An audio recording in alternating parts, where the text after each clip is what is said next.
have received enormous attention from hundreds of groups around the world who are forming teams and rehearsing to take part in online and face-to-face performances. This evening, the drum lines of Arsenal Drum and Bugle Corps and Guardians Drum and Bugle Corps will take part in the Drumline Battle right here as part of the DCI Southwestern Championships presented by Fred J. Miller. Here's how it's going to work.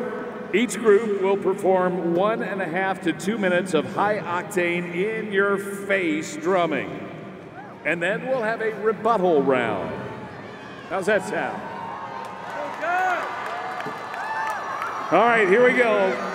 Fans, you need to know that Drumline Battle is all about you, the audience. Not only do you play a very important role during the battle by firing up these drum lines, but you get to help energize these performers by showing your support for their performance. Keep in mind, judging for Drumline Battle matches should take into consideration technicality, stunts, unique moves, one-upsmanship, showmanship, attitude, and of course, great drumming. You're looking for the drum line that puts on the better overall performance. If you like what you see, let them hear it. In a way, you are the judges. You think you can do that? All right, let's get things started. Ladies and gentlemen, first up, Arsenal.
All right, the opening round from Arsenal. And the rebuttal, here's Guardians.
Well, if you like what you see so far, make sure you follow us on Twitter at Drumline Battle and join the conversation about tonight's event.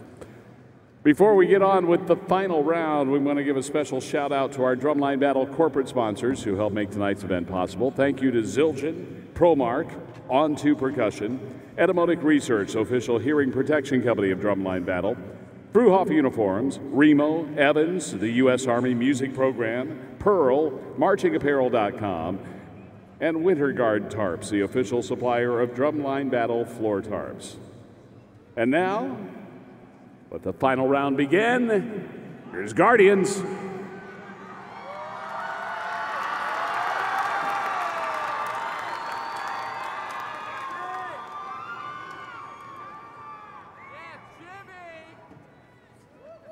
My mistake, ladies and gentlemen, I misspoke. Here's Arsenal.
All right, let's see and hear the response from Guardians.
Thank you to both Arsenal Drum and Bugle Corps and Guardians Drum and Bugle Corps. All right, audience, let's hear it. Who were you most impressed with? Was it Arsenal?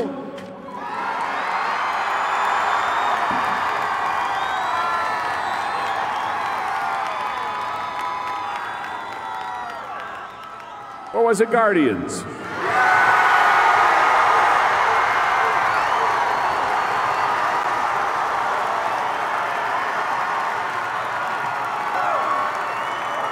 Let's hear it for all of the participants, and congratulations on great performances. Fans, if you want to get in on the action, your percussion line can be part of future Drumline Battle events. Visit drumlinebattle.com for additional info and for a complete list of events taking place this summer and fall. And don't forget, follow us on Twitter and Facebook at Drumline Battle. Let's hear it for Arsenal and Guardians.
Ladies and gentlemen, please welcome back to the field the drum majors from today's DCI Southwestern Regional Championship.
What an amazing day it has been inside the Alamo Dome. Let's hear it for all of the corps who've taken the field at the Alamo Dome today.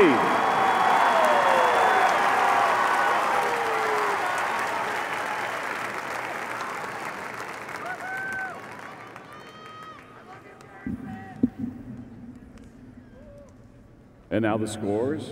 We begin in open class. In open class, in first place with a score of 65.025, 65.025, Guardians.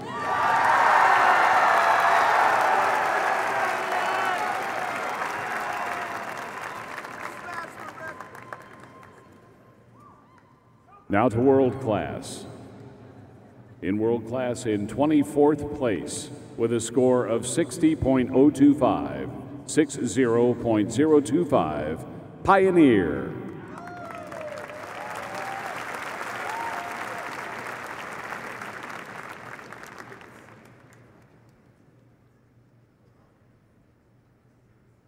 In 23rd place, with a score of 65.175, Seattle Cascade.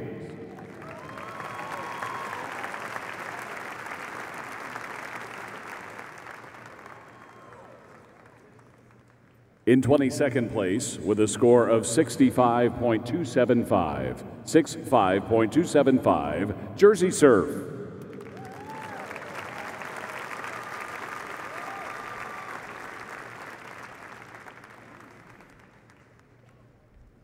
In 21st place, with a score of 67.95, Genesis.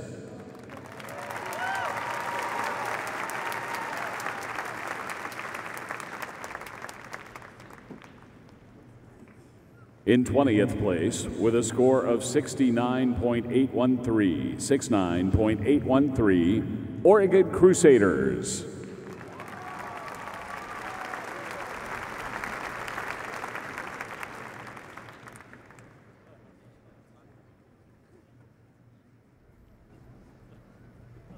In 19th place, with a score of 70.50, Music City.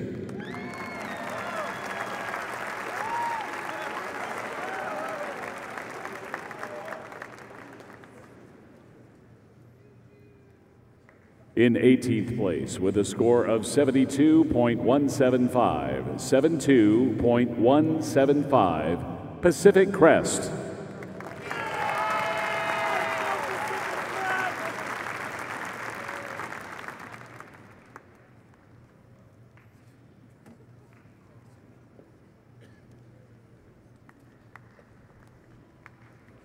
In 17th place, with a score of 76.05, the Troopers.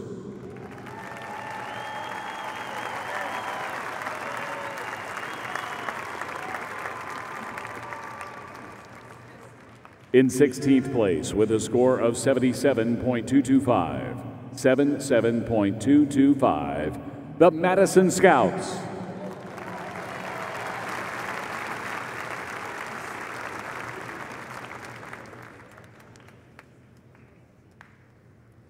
In 15th place, with a score of 77.825, the Colts.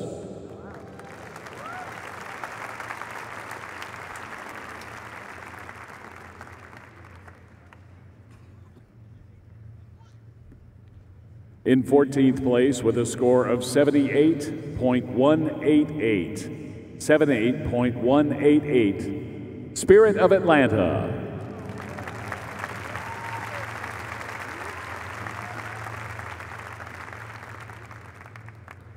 In 13th place, with a score of 79.725, the Academy.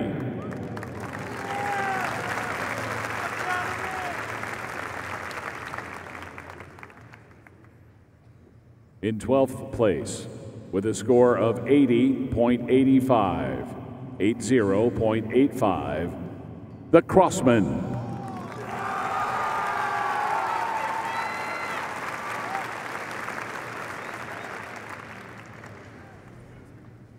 In 11th place, with a score of 82.175, Mandarins.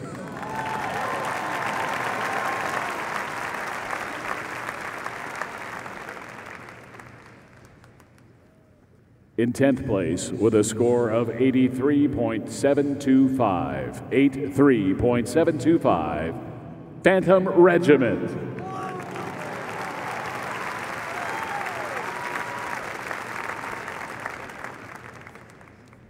In 9th place, with a score of 84.013, Blue Stars.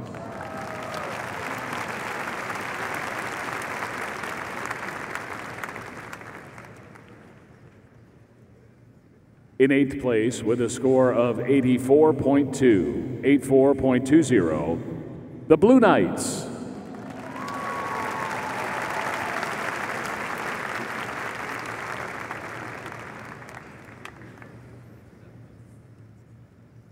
In 7th place, with a score of 85.838, 85.838, the Cadets.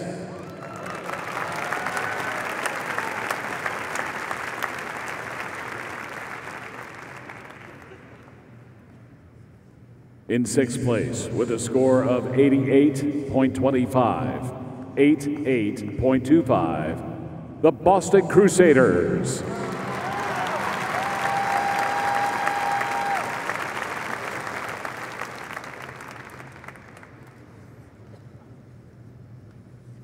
In 5th place, with a score of 88.413, 88.413, the Cavaliers.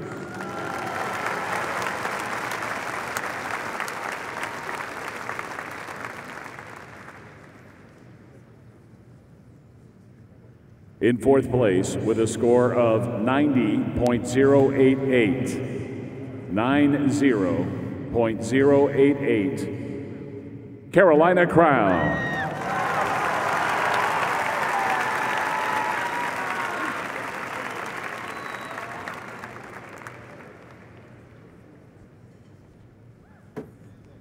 In 3rd place, with a score of 90.675, 90.675, the Bluecoats.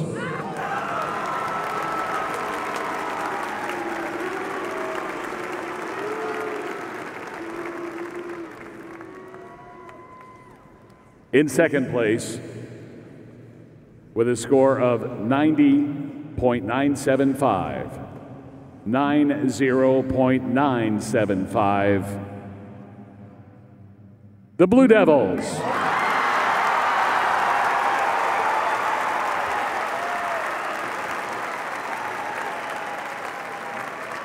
And in 1st place, with a score of 92.325, 92.325, the 2018 Drum Corps International Southwest Regional Champion, Santa Clara Vanguard.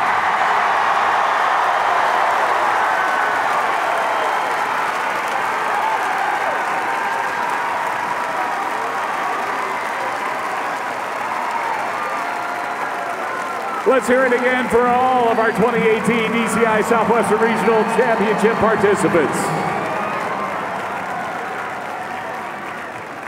Drum majors, you are dismissed. Folks, if you'd like to see more of the 2018 Drum Corps International Tour, DCI's Texas Tour concludes Monday as a lineup of 11 world-class corps march into Mesquite for an event kicking off at 7 o'clock. And if you can't make it to the stadium, Drum Corps International returns to the big screen, bringing the 2018 World Championship prelims to more than 500 movie theaters across the country on Thursday, August 9th. Visit fathomevents.com to find a theater near you. And remember, check out FloMarching.com for a list of upcoming live webcasts of select 2018 DCI Tour events you won't want to miss. Ladies and gentlemen, thank you so much for being here this great day and enjoying the shows with us. Good night. Travel safely.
And welcome back to Austin, Texas in the FloMarching Studios for the post-show edition of Taking the Field. Thanks for sticking with us after this long day of some very exciting drum corps. I'm Emily Tanner-Patterson, and I'm joined by Luke Gall. Tonight, Luke, that was a really fun last block. Who stood out to you? Once again, I think everyone is the answer. Hitting the easy button there. Hitting the easy button. Of course, Santa Clara Vanguard are on another level, on another planet this year. The energy that they bring to their show, to their performance, is something that I haven't seen in a long time, and it is so fun to watch. I'm almost worn out having watched all of that. So apologies to the viewers at home if I suddenly slump over, because man, just watching those kids go at it is exhausting in a positive way. Yeah.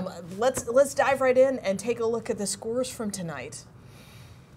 So we have kind of an established top 12 at this point, wouldn't you say, Luke? Yeah, I think the people who are looking to be in finals have really separated themselves from the pack. Mm-hmm. And we're seeing people kind of find that separation and get on their comfortable islands in a way. That doesn't mean that things aren't up for grabs in these last couple weeks of the season, but I think the judges sent a clear message tonight. These are the 12 that I think are the strongest right now. Yeah, absolutely. So from 13th to 12th, we're seeing over a point, not completely a difference, a separation that is unable to be overcome, but it would take some pretty significant changes in performance level, tweaks in design, etc., for a group to make that kind of jump at this point in the season. Yeah, absolutely. Especially when you look in that 12th spot, you have Crossman, who's an established DCI finalist. Yep. This is not their first rodeo, so to speak, so they know how to make that finals week push. Not that Academy can't, but it looks like Crossman seems to be in there, and right ahead of them, the Mandarins.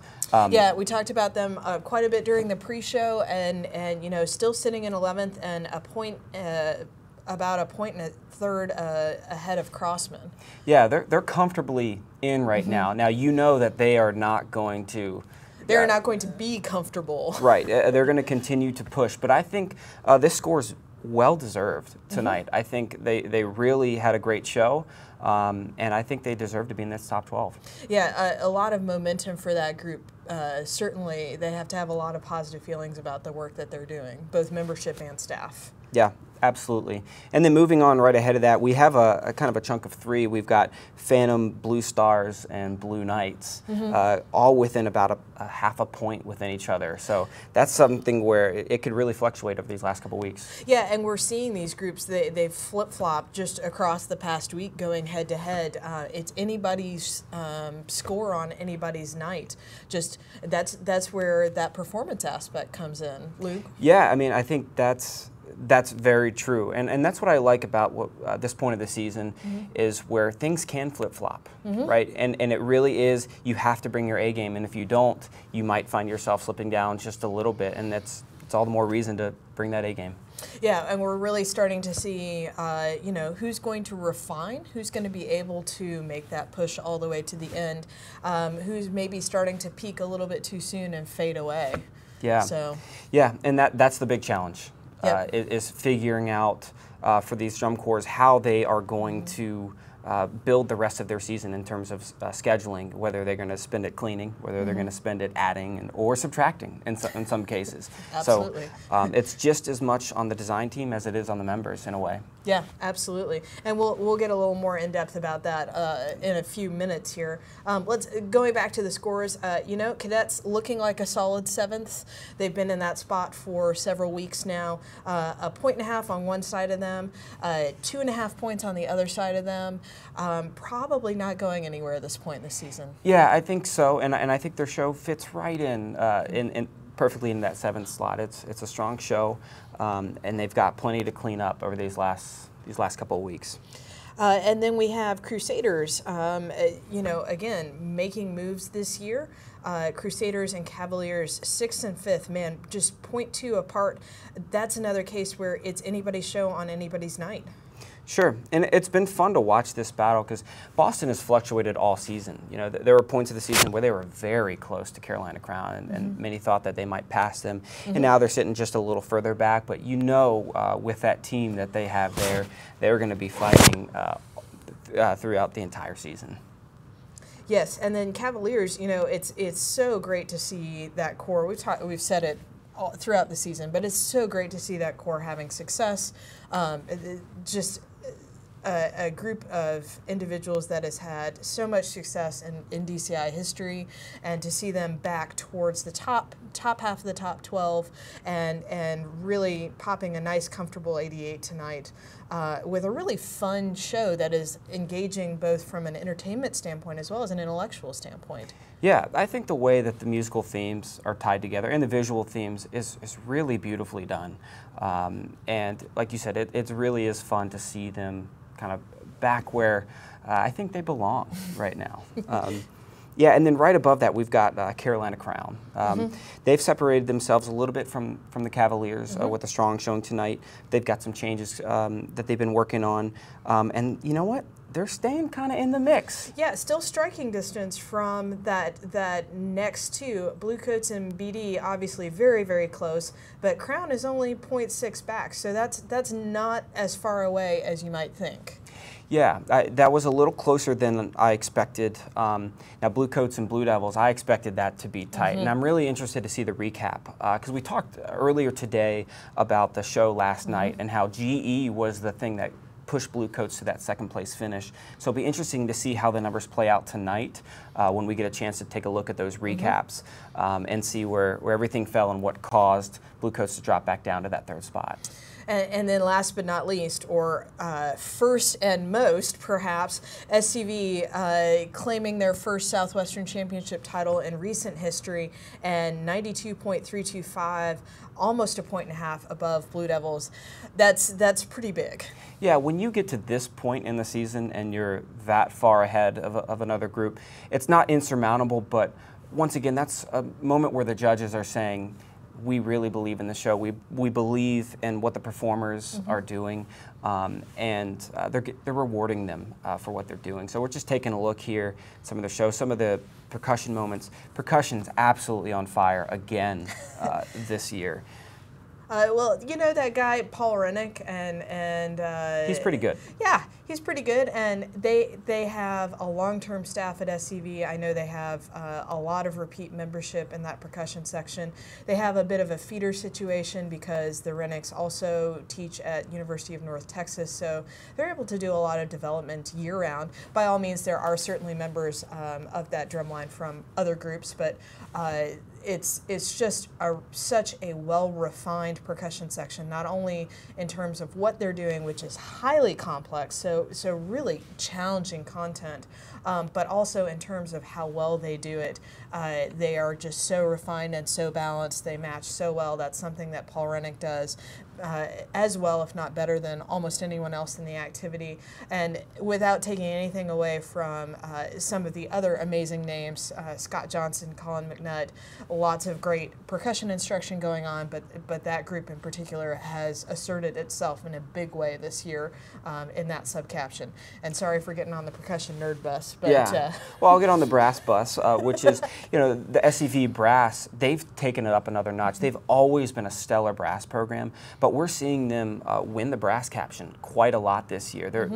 They have the book. It's amazingly written, and they're performing it so well, and that's why we're seeing them pop those numbers that they are and finishing where they are. I'm really excited to see how the brass caption pans out tonight. What were you telling me about some of their solos? Yeah, this is certainly just a personal opinion of mine, but I think the soloists in the SCV bout, I think to me, those are some of the most accomplished soloists I think I've ever seen in the history of DCI. What they're asking the performers to do is cover the entire range of the instrument in just a short amount of time in a delicate way. And I think those performers deserve all the recognition in the world for not only what they're doing, but how well they're achieving it. Yeah, it's lots of fun to see people be good at what they do, for sure. And so that makes it a lot of fun to watch all of these shows week after week. So much skill and talent and engaging design this year. 2018 really a banner drum corps season. Yeah, it really is. It's one of those things you get online and you hear people talking about it. This is really one of those drum corps season for the ages. There's so many cool, innovative things here doing. You know, look at the Bluecoats right here. Their uniform uniforms, it's such an interesting thing how when you get up close to them, you can see that all the uniforms have their own little individual pieces to them. Yeah. And then when you get far away, you can kind of get the full picture. It looks more like a unified moment. So that's a really cool thing. And then here with the Blue Devils, of course, these guys are dynamite. We're looking at the Michael Jackson section right here, where of course the battery gets to do a little bit of moonwalking. But they have such a great moment, great moments where they get to switch. You know, the look and feel on the field, and of course switch the uniforms throughout the show. And BD is so good at directing your eye as you manipulate props, and so is Cavaliers. They give you something to look at, and then all of a sudden the props are in a different place. All of a sudden a new visual effect takes place, and you didn't even notice that it was being set up. You're busy watching the core in the center of the field, and then all of a sudden there's another red tape catwalk coming from the back of the field, and it's just there. You don't know how it got there. So lots of really great innovative sort of approaches to the visual side of things this year, Luke. That'd be a lot of fun for you as a visual guy to observe that. Yeah, it absolutely is, because the activity's been evolving, and it continues to evolve, and we're seeing that especially on the visual side of things, of course with the uniforms, but the uniforms and the props are opening up new staging possibilities that we've never seen before. So these incredibly talented drill writers and choreographers are taking advantage of it, and just as a fan, it's just a lot of fun to watch.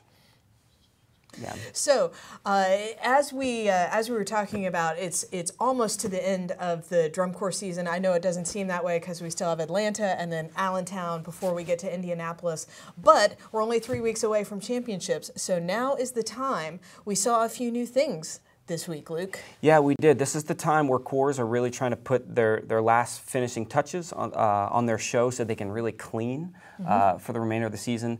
One that really stuck out to me tonight was the cadets. They had a new ending, and they brought back from 1983 the Z pole right here.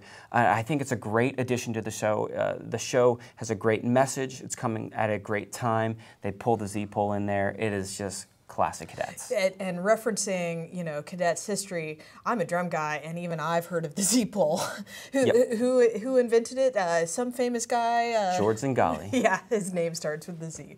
Of course. So it's really cool to see a lot of those changes, and we've seen it with other corps. So we talked a little bit today about Boston bringing on a new ending, a new tag ending to their show. That was really exciting to see. I think that's something that really helps wrap up the SOS theme and gives the show a little bit more of that arc. Oh, absolutely. It gives that sense of completion, because we started in the side 2 end zone, and now we're going back there. So, you know, we were marooned on the island, and confession, I've never seen Lost, so if there's a Lost reference here, I don't get it. But even I can understand we're ending up back in the water and on the beach, and bringing a lot of the musical themes back as well. It used to leave you sort of in an unsettled place, and I think now musically it really goes back full circle to where we feel a little bit more comfortable. Yeah, I think it's a great addition to the show, and like I said, it really helps to wrap things up.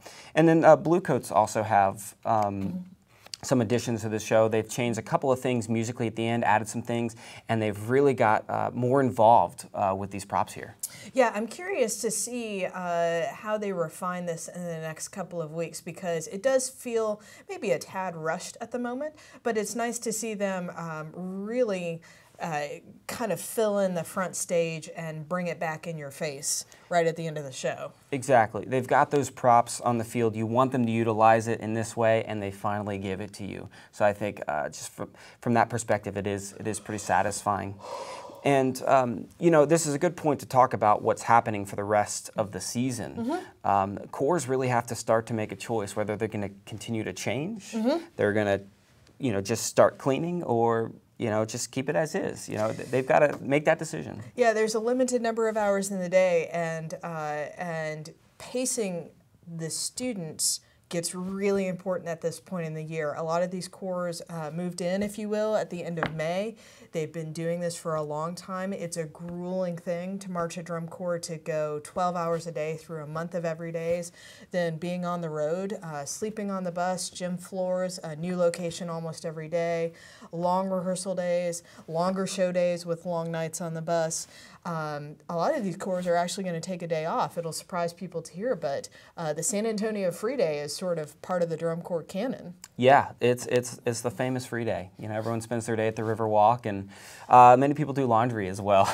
Yeah, half the day at a laundromat and the other half the day down at the River Walk, eating food that you haven't tasted in a month. Yeah, but you know what? Rest is such an important part of the modern drum corps activity. I think it gives the members, of course, a chance to kind of regenerate and get some energy, but it also gives the design staff a day to kind of figure out the game plan, right? They're going to look at these numbers, and they're going to start figuring out what they're going to do these last couple weeks. Yeah, and some of them probably already have a couple more refinements programmed in, but a lot of these groups where we're seeing neighborhoods, they have to know that refining performance, cleaning, if you will, getting better is the thing that's going to push them forward. So you have to start to make those, to weigh those options. Do we spend the time learning something new that may never get up to scratch by the end of the tour, or do we just polish what we got?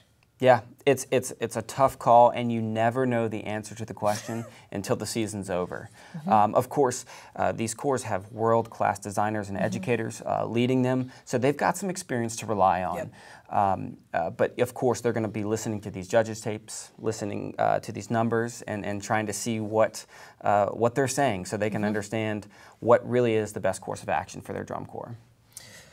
Well, we have another head-to-head battle next week where we'll get another read on how these corps are doing. It's the Southeastern Championships live from Atlanta, and we'll be with you here on FloMarching and Taking the Field to check out how all the groups are doing once again. Yeah, it's going to be exciting. It's amazing how much can happen in 1 week of drum corps. Absolutely. There's a lot of amazing shows this week that we'll be able to see a lot of the corps that we saw tonight. And then another week from today, we're going to have a completely different set of results, I think. Yeah, different judges and different groups. It's a different venue. The Alamo Dome is particularly challenging because of how the sound echoes. I noticed that on the feed tonight. A few folks at home may be a little confused about some of the things they heard. I think sometimes the mics were getting a little fooled by the echo in the Alamo Dome. Not as familiar with the dome in Atlanta. But you can see here just so many shows going on this week, and of course the historic Masters of the Summer Music Games on Friday night in Murfreesboro, Tennessee. Yeah, historically that's one where we get to see some of the top drum corps actually the night before the Atlanta Regional.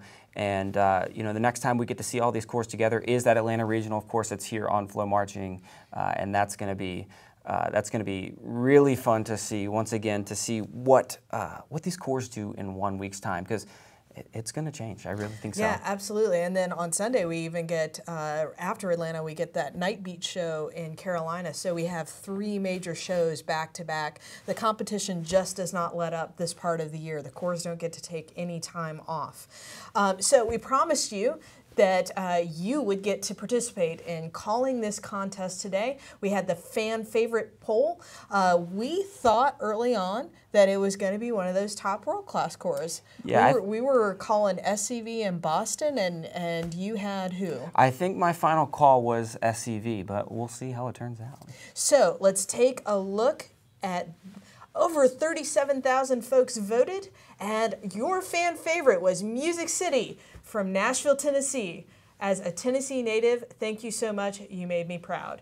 Wow, 37 of you guys logging on. Thank you so much for your participation. What a fun show. I really like this show, Luke. I do too. It's just one of those shows it's simply fun to watch. I'm not thinking about the design. I'm not thinking about the story. I'm just in the moment, just enjoying quality drum corps. And as we talked about earlier, some of these newer, smaller drum corps, although they're not really that much smaller.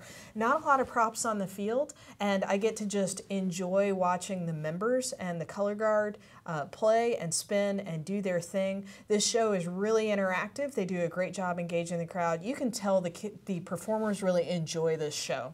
Yeah, they really do, and well deserved. 37,000 people part of this poll. Music City, very cool. It was great to see them win. And we'll have all of the results, not just the top vote getter, on FloMarching.com later tonight, later this week. You can check out, and hopefully this is something we get to continue doing throughout the rest of the season. Yeah, absolutely. I think this is a great way to get the fans engaged and just get people talking about the activity. Yeah, and we get to see some upset winners. Absolutely. So, lots of fun. Well, thank you guys, everyone, for hanging in there tonight, for joining us for this really late broadcast. Taking the Field will be back next week for the Southeastern Championships from Austin.